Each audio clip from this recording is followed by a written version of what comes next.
Welcome to the CineShow Podcast, guys. We've got one of our special retro review episodes, and today it's going to be... Seven. David Fincher's classic, 1995. 1995. Let me take you through the stats. Well, something appears here, possibly. Yep. 1995. Directed by David Fincher. Starring Brad Pitt, Morgan Freeman, Kevin Spacey, and... John C. McGinley's in it as well, isn't he? John C. McGinley. Yeah. And Gwyneth Paltrow. Of course, yeah. Is the person that I forgot. And the guy who was the... he's brilliant in this as well. He was the drill instructor in Full Metal Jacket. Oh, that's right, yeah. He plays the captain, doesn't he? I can't remember the actor's name. We can't remember his name. But he's in Full Metal Jacket. And we're not going to pretend, but he's brilliant in that. Yeah, sorry, that's a bit disrespectful because he's. We should know when we're doing these reviews. But I forgot about him. He plays the captain and he's so good in it. He is very good in it. Very good. So, that's 7. Plot synopsis. Sorry, missed that bit. I like to go to Google for a plot synopsis because Google knows. Detective Somerset and Mills. Somerset being Morgan Freeman, Mills being Brad Pitt. One a seasoned cop, the other a relatively new one, are paired up to solve murders. This is brilliant synopsis. Together they attempt to find a killer who is inspired by the 7 deadly sins. Sounds like just a crappy thriller. So, well, yeah, if you just put it like that, yeah. But it's not. But then Fincher gets his hand on it, and it's very much a Fincher-esque film. I don't know many directors that make films the way that he does. He's not scared to go really rich in contrast and dark. A lot of shadows, not even showing actors' faces, silhouettes. Such depth in the way things are filmed, and a lot of rain. A lot of rain. A lot of rain in that film. Well, should we talk about what he's done, or the stuff he's done? Who the bad guy? Mr. Fincher. Oh yeah. So yeah, he started with, I think his first feature. He did a lot of music videos, a lot of really grungy music videos, and then he did. I think his first sort of break in was Alien 3, which is a standalone film. Is very good. Yeah. He came after Alien and Aliens. That's right, yeah. I love it. But it looks gorgeous. Yeah, but again, it has a distinct look from Alien and Aliens that is very Fincher-esque. Yes. And that's what I mean about like the way he sort of puts his stamp on it. It does feel a bit rock. Yeah. And in no particular order, we've got 7. We've got The Game. The Game was such a good film. Yeah, we've got the Benjamin Button. Benjamin Button. We've got Gone Girl. Yeah. We've got one of my favourite films of all time. Did you do Panic Room as well? Panic Jodie Room. Foster. Yeah. And then the favourite out of all of them is... Is it going to be the same? 1, 2, 3. Zodiac. Fight Club. And that's why it works. Yeah. Fight Club is mine. Fight Club is brilliant. Yeah. Zodiac. Oh. Yeah. She's a beauty. Great. Yeah. He's actually. There you go. He's actually two different films by the same director. My third favourite director, I would say. Yeah. Yeah, I would say he's like my third favourite. We'll get to 1 and 2. We'll do top 3 directors as one of our top 3s in the main episode. So sure to watch. Yeah. So the for me, what sets it aside for me is like the fact that it was not afraid to go to that place of like gore, but in a very flat human way. It wasn't like gore for gore's sake. It was gore for like, that's a human person, not like for the sake of going, look at all his blood and look at all this flesh and whatnot. And I think that's what really pricked that bubble of making it feel a bit more documentary stuff. Like when you see those it's crime thrillers, it kind of feels like that with narrative. The title sequence is almost unwatchable. The credits. Yeah, and he almost gives away the full film in that title sequence, by the way. To be honest, the last couple of times I watched it, I have fast-forwarded through those titles because I find it so grating. But that is like a bit of a throwback to his... Because a lot of his music videos was very much in that really high, choppy, distorted... editing cuts. So yeah, but I like it. And the music, score by Howard Shore from the very beginning. So good. Yeah. So we've got Mills and Somerset. So we've got Somerset, who's the world-weary, played by Morgan Freeman. career-defining role, or would that be Shawshank Redemption? I prefer him in this. I think he's good whatever he does. Yeah, he is, yeah. He's been there. He's seen it. One of his lines is he doesn't recognise this world anymore. Yeah, great line.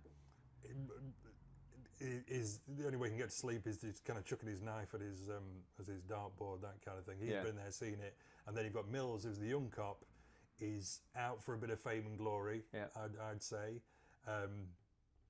When the first murder, when it's suggested it's a homicide, Brad Pitt's or Mills's response is "fuck yeah." Yeah, like because sort of he wants these early days. Haven't seen it all. Career building stuff. I will say as well that I feel like that Brad Pitt in this was kind of like possibly. I'm trying to think of was he in True Romance as a stoner on the thing as well? But I possibly think this is the point where everyone stopped seeing him as a pretty boy, and he was like, he can do the acting thing. You know what I mean? Because I think he's fucking great in it. It's great, and it's one of those films as well. And it's one of the only times in film where you see people cough, and I don't know why more people don't put coughing in the films, because it instantly gives a sense of reality. The other time that jumps out to me is Tom Cruise in War of the Worlds. So Tom Cruise has come off his shift on the cranes at the port where he works, gets home to his daughter, and they're ordering takeout food, and just at one point while they're doing dialogue he coughs because he's tired and he's been on a long shift, and it just instantly gives that bit more realism. So if you want me to tell you why that is, in most film schools they do say cut out any like naturalistic stuff. Blinking crazy talk is a big one. No blinking, right? Because it kind of the notion is that, particularly for a close-up, that the second you do, you kind of like think from the audience. I've never really bought into it personally, but if that's what people are being taught like religiously to try and get rid of these naturalistic movements, because it wants to feel Hollywood, it wants to feel different. If people are coming out there with that as a rule, then you're probably going to see it on. That's why you see it on screen quite a lot. Where they don't let them do. Arguing the complete opposite point that they shouldn't be in. Yeah, and I do feel like when you do that with people, providing it's not distracting, you do that. It does feel more natural. But I think it was put in there. I think it was meant. It wasn't like by accident. I think it was in the script. It said coughs. Right. Highly likely. But yeah, so basically, so we start with these very gruesome, morbid, incredibly well structured and filmed and lit murders. We get the first guy, which is the gluttony sin. Yep. Who's been forced to eat himself to death. That's basically. Probably one of the worst. I would say that for me that was the worst. It's bad, but you mentioned raining. So in most of the film, there's water of some sort. With rain, and I think even in that, it's damp. That set, and going back to what I said to you about having the balls. Fincher having the balls to not light everything. Now that is a cinematographer's nightmare, because if you've got a prop in there, you've got a set in there. Cinematographers and the gaffers and stuff like that, they want to make sure the work was shown. But I think Fincher kind of feels like if it's not relevant to what I'm focusing on here, I'm not bothered. So that's why a lot of stuff Fincher does sometimes can be considered anti sort of cinematography, because you can see shots like that from people who don't actually know what they're doing, because it's like they can't light or they can't light. So you can get shots what don't look too pretty, but in the right context, even if it was accidental, can give you the creeps. Yeah. But Fincher's obviously knows what he's doing. He's just choosing not to do it. Yeah. And that's very Fincher-esque. Yeah. So that scene in particular where they're talking about the guy, where it's majority of it is just spotlight. Yeah. So you're only seeing what they want you to see with the spotlight, but all that set and everything is pretty much gone. It's been made, and somebody would have took a lot of time on it, but it's not relevant. So we got that first murder. Then we get into the thing where they're trying to unpick kind of why it's happened, and then we get the second one, which is the greed one, which is around the lawyer, and it starts to become clear that it's a serial killer. There's a really brilliant scene as well for that second murder where they go to question the wife, and she notices the pictures upside down. You don't actually see that murder early on. Eventually, you see photos of it. Yeah. And they remove the picture. Yeah. And it cuts to a kind of. As he's spraying the stuff to get the fingerprints, and it looks absolutely brilliant. Yeah. And then there's another one of those lines that really it kind of knocks you back a bit. Where I'm pretty sure it's Brad Pitt says to Morgan Freeman, "Have you ever seen anything like this?" As in, this is fucking weird type stuff. And as the audience, you feel that as well, I think, with lines like that. Yeah. Kind of what we got ourselves into. Yeah. And I do feel like you're going on, when we're talking about how elaborate and how well thought out and structured these murders are, I love the counter of that from Morgan Freeman's character. I love the fact that he's like reading books, and he obviously just attacks it at the source, at where the seed of these ideas came from. And I think he goes and prints a load of stuff out from the library He does. to give to him to sort of as a bit of an idea. Even that scene. But I love that, taking it back to basics and stripping it back to where what one might have set this killer off. Yeah, you've got two different personalities. You've got Somerset, who's very reflective, very mannered, likes to take his time, likes to reflect on kind of what's happened and what does it mean, and let's not rush into it, because if we rush, we're going to miss the bit that's going to get I believe there's even a scene where he's telling him not to open the door because they've got no reason to be there. Yeah. And he does it, and then he goes and pays off. Which is exactly Brad Pitt's personality. Brilliant. As the active Active personality who wants to get stuff done, can't just sit around, gets very cross all the time with Morgan Freeman. It's like, what we're fucking doing. The guy's a psycho or a crazy, he calls it. He wants to just box it and get him caught and job done. I'm just kind of going through the murders because they're all obviously key parts of the film and just the way they were done. You've got Sloth, which is the I mentioned about before in a previous episode when we did our top 3 scary moments, which is the guy who was starved to death. Yes. And with all the air fresheners and the bits and bobs and stuff, which is terrifying. The gasp for breath that makes you kind of jump out your skin. Yep. Which we discussed on our previous episode. We've got Lust. So Lust is and I read something about this the other day. So the guy who is forced to kill the prostitutes with the rather unpleasant implement. Yes. That's been fashioned. Yes. Which is so I was reading about this the other day, that the actor, and I forget the guy, but he's another one of those guys that's in lots of stuff, made himself hyperventilate. Right. Before each scene where he's being questioned. Yes. Because he plays that so well. It does look like he's absolutely terrified himself that this could have happened to him, that someone could have made him do such an horrific thing. Yeah. What's the guy? I forget his name, but he's been in lots of stuff. But anyway, really good. Again, horrific. Kind of, how are they even kind of thinking of these murders? Who thinks these things up? David Fincher presumably sits there and thinks what would be a god-awful That's what I mean about for Fincher's very... and that's why Fight Club was such a big thing for him, because Chuck Palahniuk, I think his name is, who wrote Fight Club. The original Fight Club is absolutely gruesome. And there's another book that he'd written called... but it's a really gruesome book. I can't see another director actually picking that up because it's gross. It's like literally it's so offensive. Yeah. But it seems to be right up Fincher Street, and he brings that into like this. This is just pure grunge. This film is just pure grunge, and I love it. And then we get to basically, so at that point we then get to the reveal of John Doe. We've done this. You mentioned this scene where they track down where the guy lives. Yeah. John Doe. We get that whole in his apartment, in John Doe's apartment, with all the books and the journals with thousands and thousands of words, and Morgan Freeman, in almost like a Robert Shaw in Jaws kind of monologue, reads out the bit about him being on the train, and he was made to feel so sick that he just vomited in front of people. Again, all just really fucking creepy stuff. And then we get the big reveal. So we cut back to the police station. There is a scene. We'll do memorable moments, I think, as we kind of get to the end bit. But there's a scene during that bit. But then the reveal. So he walks to the police station. Really well played by Kevin Spacey. So he starts with kind of detectives. They're just doing the thing, carrying up the stairs, and then he screams detectives. Has he not got his hands up with his cut his fingernails off? He's cut his fingertips off. So Screams detectives, really jolting.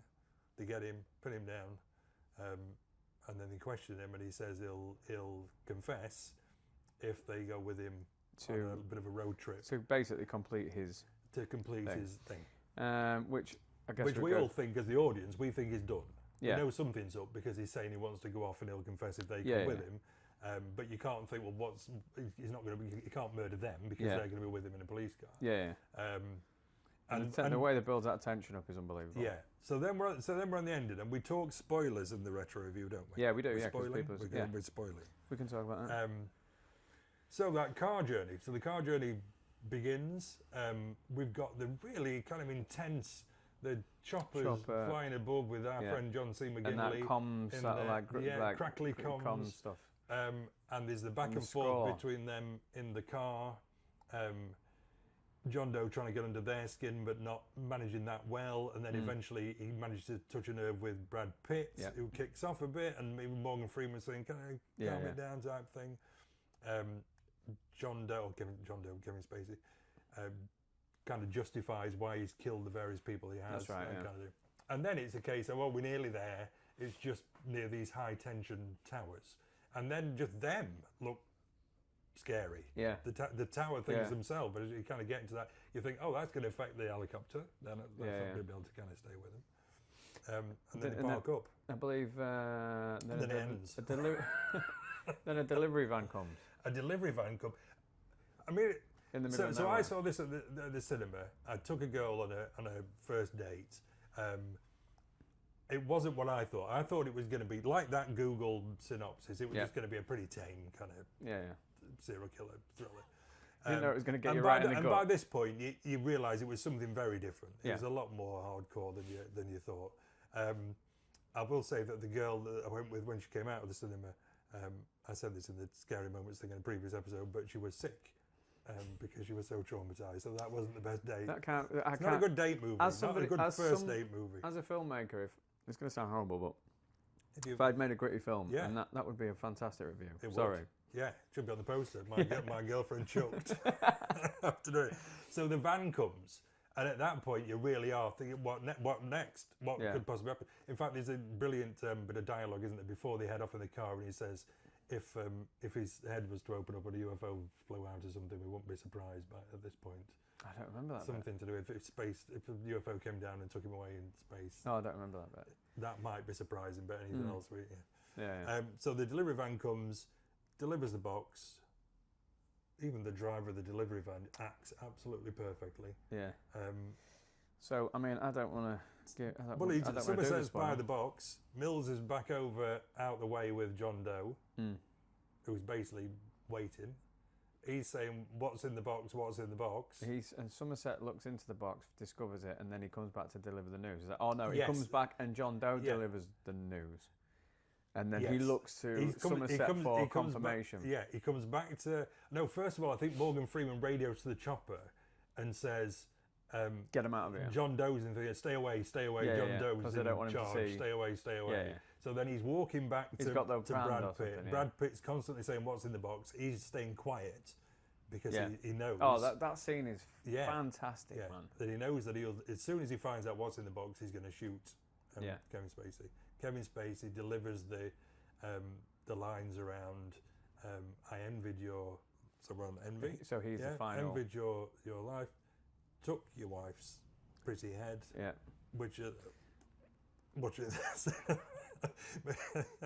the good thing about that is, and it's very Fincheresque as well, is they don't show that. They don't. So there's just a tiny little blood on one of the lips of the boxes. I couldn't tell if there's a little bit of hair flapping about. Oh, potentially, yeah. But I just feel like the fact that you'd made the decision to go off Morgan Freeman's reaction alone. Yeah. And then it kind of like coincides with what he says at that time. That was just a double punch, perfectly done. And a lot of directors would have just gone, even if it was for a couple of frames, shown ahead. Yeah. So John Doe killed your wife, took a pretty little head, and now Brad Pitt, you must become Wrath and kill me. Yeah. So Morgan Freeman, Somerset's already worked this out by that point, and he knows that Brad Pitt's likely to kill him, and John Doe wins, basically. Yeah. So then we have this quite drawn out 2 or 3 minutes standoff where Brad Pitt's got the gun towards John Doe and he's trying not to shoot him, but John Doe's still going at him, and Morgan Freeman shouting at John Doe, and there's saying, this very subliminal frame of his wife smiling at him. Yes. And that just triggers him, literally. Yes. But the acting of Brad Pitt I mean, So again, he's good. one of those actors that's kind of, you said earlier, but he's kind of taken for granted that he's just in films and he acts. Yeah. But that bit, the facial expressions and the emotion in his eyes, when he's trying not to become the thing that the guy that he hates more than anything wants him to become. Yeah. And it just gets too much, like you say, that flashing image comes up. Yeah, so brilliantly done. That's and job done. That film is definitely in my top 10 of all time. Yeah. It is brilliant, absolutely brilliant. But the thing about that is, then you've got to ask yourself a question: is the villain won? And it's very rare you see films where the villain won. I mean, you're looking at like Empire Strikes Back, maybe, but maybe put in the comments all the films you can think of where the villain won in the end, because it's very rare. Even though it's a conclusion of sorts, and you don't feel like anything was left unturned, the villain won. Gwyneth Paltrow is decapitated. She's gone. Brad Pitt's going to be in prison. And scarred for life. So he's done for. And Morgan Freeman's as sad and depressed as he was when he even worse. If he wasn't leaving beforehand. So it is a real downer. So I mean, but it's a conclusion of sorts. It's not like it's not a sad ending. Oh no, it's finished. There's an ending. It's like it's not and it gives you everything you want from what came before it. That's why it really stands up in my top 10. Just other moments to remember. I think we've talked about them already. The only one that I forgot to mention was the bit where they find his apartment and he's that foot chase, because he comes back, doesn't he? You see him with some groceries in the hallway. Shoots at them, and then Brad Pitt chases him on foot, and there's really almost almost like a superhero film, but the way it's done with shadows and stuff, it always looks like a caped figure as he's jumping about. Again, going back to what I was saying about how he's lighting stuff. So good, and that culminates in a really cool shot. This is what I was going to say. Where it's in the rain, and I think there's actually drops going onto the lens, which is so good because it distorts him even more. And he's got the gun right next to his head. And does he shoot next to his ear or something? There's two bits. The bit you say, so he comes. Brad Pitt goes down the ladder and kind of slips and hangs off, and the shot is from above, and the rain's below the lens, or coming around the lens, I guess. Onto Brad Pitt, which looks fantastic. And then there's that bit where he hits him. He goes down onto his knees, and he's that really shot with the gun barrel. Still the silhouette in the background. Brilliant. Absolutely brilliant. Yeah. I think you can guess that we rather like the film 7. Yeah, so I'll give you... Are we going for scoring here? Scores out of 5. It's 5. It's a 5. Yeah. It's a heavy 5. And it's our first 5, I think, isn't it? I believe it is. Yeah. It's as heavy as a 5 can get. Yeah. It's something that I would know... If it was on TV, I would watch it from wherever it was to the end. And I mean that even if it's 5 minutes to go. Yeah. And that you can't say that of many films, but I can't anyway. But I'm just going to add on here that it is going to be, for those who may not have seen it or want to go and re-see it, Parkway Cinema are showing it on Monday 12th of May at 8 o'clock. So you get an opportunity to watch it on the big screen again. So yeah. I was 21. When it came out? It's 30 years old. This year. Yeah, so I was 15. Yeah. What was I doing watching it? Well, this is the way it was, isn't it? Yeah, my mum's taking a big hit on these. I think most films we talk about, classic films, especially the horror films, I probably watched them when they first came out when I was like 9 or 10. Yeah. Didn't do me any harm. No. So that's it. That's 7 wrapped up. I would give it 7 if it was out of 7, but it's not. It's 5. It's out of 5. So, right. So that's the end of this one, guys. And don't forget to give like, subscribe, comment, engage. On the socials, we've got Facebook, Insta, and YouTube channel. But subscribe, because we're going to be adding like full episodes and these mini episodes in between, and things are going to start rolling as we go.